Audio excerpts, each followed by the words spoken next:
দুদিন আগে আমাদের বাড়িতে রান্না পুজো ছিল। আর রান্না পুজোয় কত কাজ থাকে বলো, তাই পুরো ভিডিও শেয়ার করতে পারিনি, শুধুমাত্র শর্ট ভিডিওই শেয়ার করেছিলাম। তোমরা এই রান্না পুজোর ভিডিওগুলো অনেক ভালোবাসা দিয়েছো ফেসবুকে। তোমাদের এই ভালোবাসায় আমাকে অনেক বেশি কাজ করার আগ্রহ বাড়িয়ে দেয়, তাই পুরো রান্না পুজোর ভিডিওটা তোমাদের সঙ্গে শেয়ার করছি। প্রথমেই তোমাদের সঙ্গে শেয়ার করি কি কি মাছ নিয়ে আসা হয়েছে। নিয়ে আসা হয়েছিল প্রায় 3 থেকে 3.5 কিলো ওজনের একটা কাতলা মাছ, আর 2 কেজি ওজনের মতো একটা রুই মাছ, আর বেশ কয়েক কেজি ইলিশ মাছ। সঙ্গে অবশ্য কিছু চিংড়ি মাছ আর গুড়চাওয়ালি মাছও ছিল। মাছগুলো যেহেতু বেশ বড় ছিল, তাই কাটতে কিন্তু একটু সময়ই লেগে গেছে। তবে মা খুবই দক্ষতার সঙ্গে এই মাছটা কেটে ফেলেছে।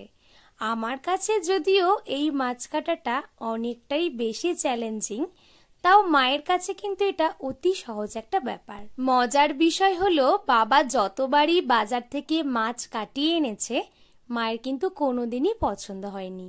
তাই সবসময় আমরা চেষ্টা করি মাছটা গোটা বাড়িতে নিয়ে আসতে। আর এই সুযোগে আমিও কিন্তু মাছ কাটার ভিডিওটা বানিয়ে ফেলতে পারি, আর খুব মাছ কাটার ভিডিও দেখতে ভালোবাসি, আর তোমাদের সঙ্গে তাই শেয়ারও করতে পারি। তবে মাছটা কিন্তু রান্না পুজোর আগের দিন রাতে নিয়ে আসা হয়েছিল, সেই জন্য একটু সুবিধাও হয়েছে। মাছগুলো বেশ সুন্দর করে কেটে গুছিয়ে ধুয়ে ফ্রিজে রাখা গিয়েছিল। এরপর রান্না পুজোর দিন সকালে হাজির হয়ে গেছে চিংড়ি বাবু, আর এই চিংড়ি মশাইয়ের খোলা ছাড়িয়ে তারপরে কিন্তু পরিষ্কার করে ধুয়ে নেওয়া। মাছের পালা গেল, এবারে এলো সবজির পালা। প্রত্যেকটা সবজিকে গোটা অবস্থায় বেশ ভালো করে ধুয়ে নেওয়া হয়েছে। আর তেঁতুল ও চালটা আমাদের চাটনি করা হয় না, এটা ঠাকুরের যখন ভোগ করা হয় তার মধ্যেই কিন্তু তেঁতুল আর চালতার টুকরো দিয়ে দেওয়া হয়। এবারে 9 রকমের সবজি কেটে নেব ভাজার জন্য। 9 রকমের সবজির মধ্যে নেওয়া হয়েছে উচ্ছে, ঢেঁড়স, কলা, কুমড়ো, পটল, আলু, চিচিঙ্গা, বেগুন ও বরবটি। এ তো গেল সবজি ভাজার পর্ব। এর সঙ্গেও থাকছে চিংড়ি মাছ দিয়ে কুমড়োর চচ্চড়ি, ইলিশ মাছের মাথা দিয়ে বাঁধাকপির চচ্চড়ি আর ডাল চচ্চড়ি। এই 3 রকমের চচ্চড়ির সঙ্গেও থাকবে কিন্তু পায়েস আর নারকেলের এক ধরনের মিষ্টি, যেটাকে আমরা ছাই বলে থাকি।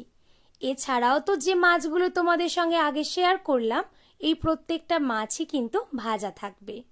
তবে রান্না শুরু করবার আগে প্রথমে উনানে স্বস্তিক চিহ্ন এঁকে উনানকে পূজা করতে হয়।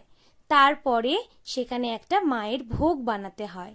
সেই ভোগ বানানোর সময় কোনো কথা বলা যায় না, শাঁখ বাজিয়ে ভোগ বানানো শুরু করতে হয়। তারপরে একে একে সমস্ত রান্নাগুলো করতে হয়। রান্নার শেষে উনুনে 3 বার জল দিয়ে শাঁখ বাজিয়ে রান্না শেষ করতে হয়। এবারে প্রতিটি রান্না মায়ের উদ্দেশ্যে আগে থালায় করে সরিয়ে রাখতে হয়। এরপরে সমস্ত খাওয়া দাওয়া কিন্তু সবাই মিলে রাতে একসাথে বসে হয়। কখনো বা সেটা 2-2:30 বাজে, কখনো বা রাতে খেতে খেতে ভোরও হয়ে যায়। সবাই মিলে বসে এই খাবারটার আনন্দই আলাদা। এটাকে আমরা চলতি কথায় বলে থাকি হাড়পান্না। তবে কে কিভাবে ডাকে এই নামটা সেটা আমার জানা নেই, তবে আমাদের গ্রামে সবাই এটাকে হাড়পান্নাই বলে থাকে।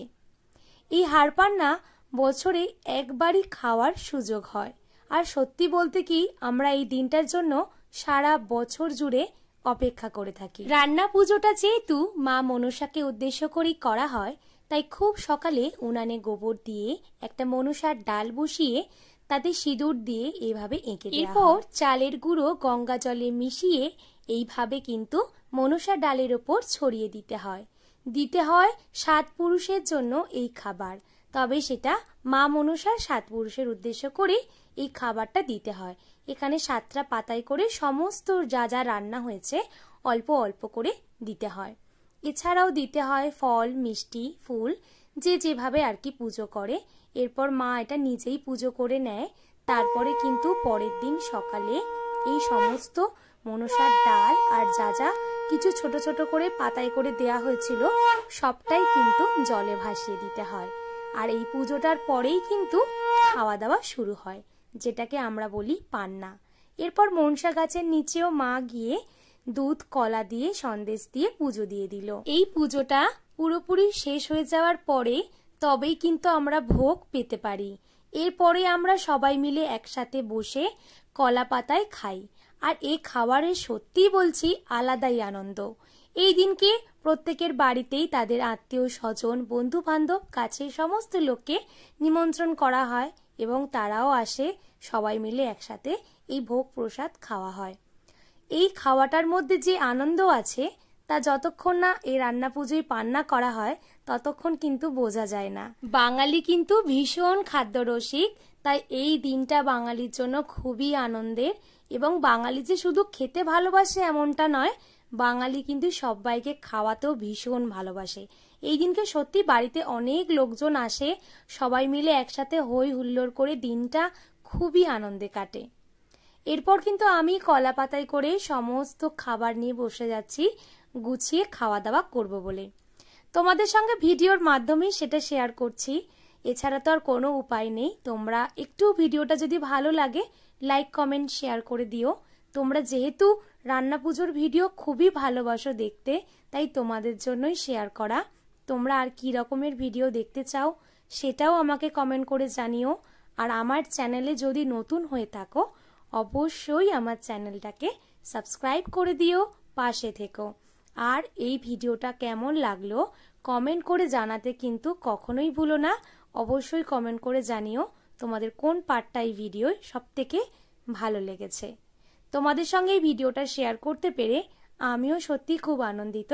আশা রাখছি পরের বছর রান্না পুজোতে আরো ডিটেলসে সমস্ত ভিডিওটা তোমাদের সঙ্গে শেয়ার করব। সামনেই পুজো আসছে, তোমরা প্রত্যেকে আনন্দে থেকো, খুশিতে থেকো, ভালো থেকো। আর এভাবেই আমার ও আমার চ্যানেলের পাশে থেকো।